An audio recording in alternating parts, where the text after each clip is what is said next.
Know your calling. My calling is not to meditate, is not actually to worship. Surprisingly, I thought it was, and it was for a while. But my calling, at present at least, is to record. How do I know this? Very simply. I can do all the others, but when I actually do the recording, that's when I'm most blessed. Do you see? Now, there are many blessings in my day. When I know I'm helping and a blessing to someone, I feel that to be wonderful. I'm just a high. I'm absolutely, And when I am in worship, when worship just takes me, in church, when it just does, well, that's just wonderful. And I'm full of joy when I'm talking to people, very often. I suppose because I'm loving them. So you could say all these things are indication. And for instance, you will know yourself. If you've been in love, well, you might carry on working, but your mind is on her, or him, I guess. Do you see? You know what you're called to. It's what you truly find is wonderful for you, is value, what you truly value. And when you fall in love, well, of course, you're head over heels with the other person, and, assuming it's that sort of love. And, well, that takes priority. You may give your whole life to them. You may commit your life to them.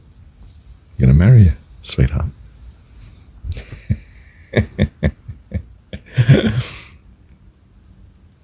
Well, the wisdom of the ages is you need to love God. You need to put him first. That's because in terms of the Hebrew principle, shall love the Lord thy God with all thy heart, soul, might and strength. Thy God. It's your God, it's what you value. And you should be putting that first. In as rational and complete and wonderful way as possible. For instance, Rajasi, I think his name is, chap who took over Self-Realization Fellowship after Paramahansa Yogananda. Well, when he found Paramahansa, in the early days, so to speak, so he realized he'd found what he was looking for. And in spite of being an incredibly wealthy industrialist, his life was transformed just like that. He didn't pack up being an extremely wealthy, successful industrialist. But it was done in a way that it was consistent with maximizing what he'd found. And of course he wanted to do all he could to further the work that Paramahansa was doing. So he kept on being rich so that he could fund what Paramahansa needed.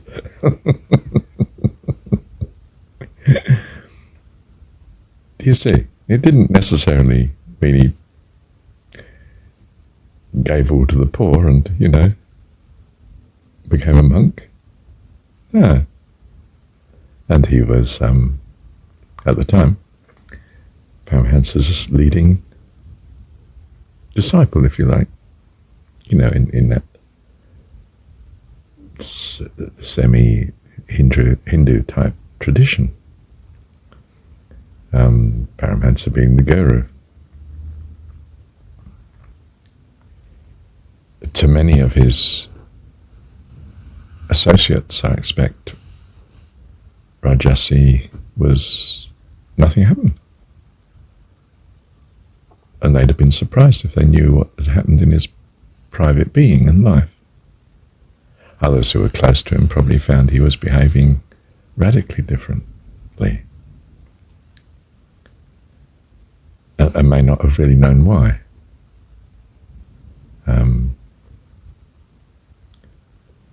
Perhaps he told some, perhaps he didn't. I don't know.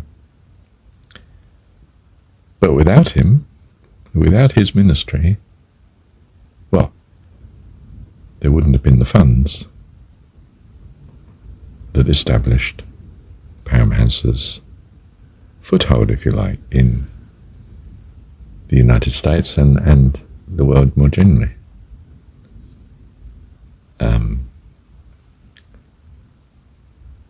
And therefore that was his appropriate ministry,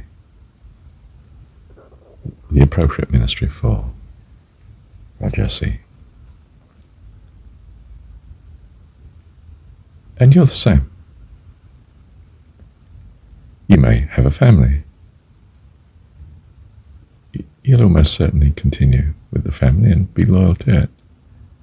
But you be loyal to it in the way that God continually transforms you. And there may be changes, like I have. I mean, I have not been provided with continuity of 3 marriages that I've had. I've not brought them to an end, but they have been brought to an end by the other partner and circumstances, I suppose.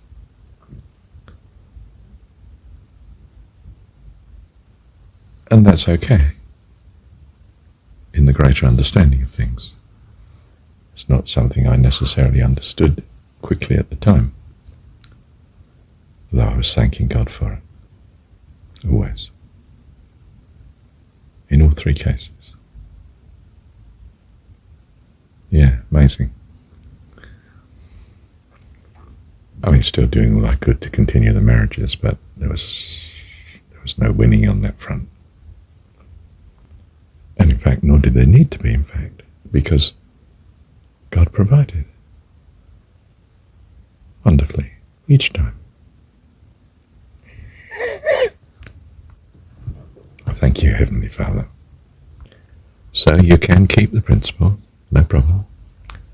Love the Lord your God with all your heart, soul, mind and strength. And you will adjust your schedule, your living, accordingly, being continuous and faithful in those things that it's right to so do. And you will know, it's revealed to you continuously what you should be doing, how you should be focusing your life, what things you should do and what things you should lay down. There's no stress. You will just know where you are most blessed. And just as you should choose company that is the most blessing to you. And that doesn't necessarily mean lovely people. I spend a lot of time with people who are not too lovely, but I am blessed by it. Probably, usually the case that because I'm purposed to bless them, and there's purpose in therefore being there. But just as more generally, you should choose that which brings goodness. So you should too with how you spend your time overall. And your ministry will be where you are finding most blessing. And that might be quite a surprise to you. It's a surprise to me that it's not worship. For me, it's actually doing these recordings. It's an incredible, consistent blessing for me. I'm flying back and think to myself, why is my meditation not going well? And it occurs to me, it's because you're meditating, Marsha. Why aren't you recording? Check your recordings. Oh, okay. And I find them right. That's what I should be doing. What I should be doing is not actually meditating. Is not praying. Is not being at certain churches that have endless worship services. Surprisingly, I thought that really was the way to go.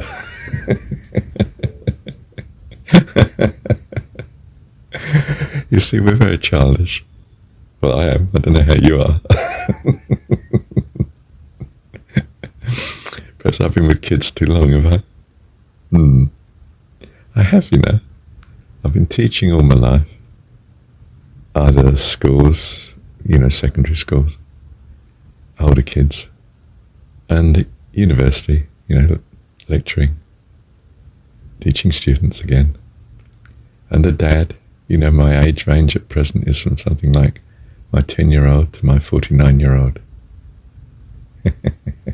That's the ages of my 3 children, spread that across there.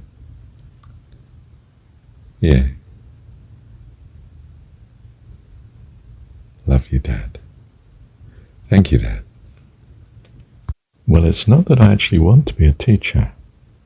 And I have in the back of my mind a course called No Man Teacher, so the last thing I want to be called is a teacher. Any more than I wish to be called master or guru or anything else. Except friend.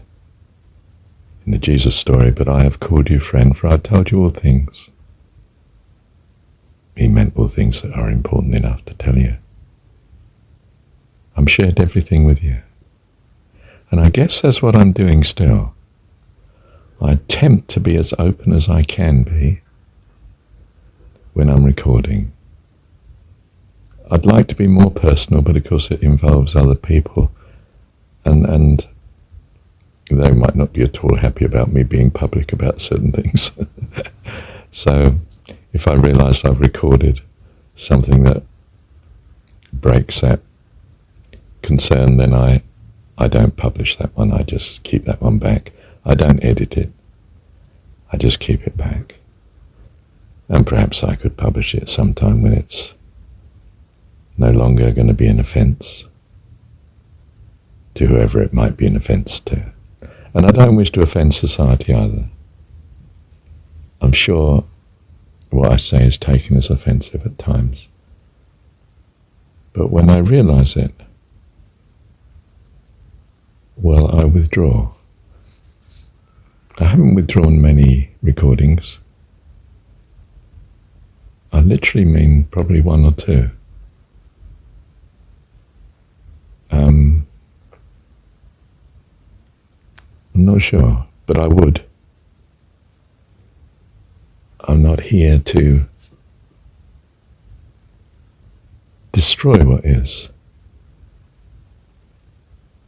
I want to encourage what is good, and we tend not to do that by destroying. People just become antagonized by and very unaccepting of then, because you're seen as an enemy. And that's a disaster. You don't wish to be an enemy to any life form, physical or just spiritual. I'm come that you might have life, and have it more abundantly, life eternal. And this is life eternal, to know God. Wow. And the way. And I do think, from my Western point of view, that Jesus is the way. The Jesus story is the way. I think that the Christian religion has gone astray. I mean, obviously terribly in some ways in its history, but more generally too, in some ways. But I don't wish to attack or destroy it. On the contrary, I wish to emphasize that in it which is good. I would like to guard you against that which I think is harmful, but not to attack the religion, although it might be seen as an attack.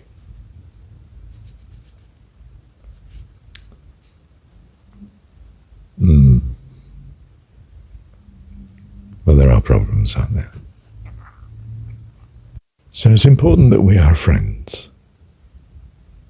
For in heaven, we are friends. We're not the father of each other. We're not the mother of each other. We're not the children of each other.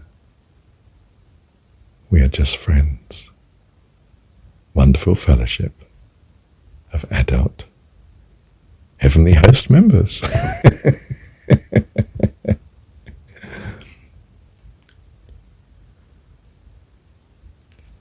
If Jesus could humbly seek simply to be a friend to us, not actually Lord and Master, not God incarnate, but friend. I've called you friend.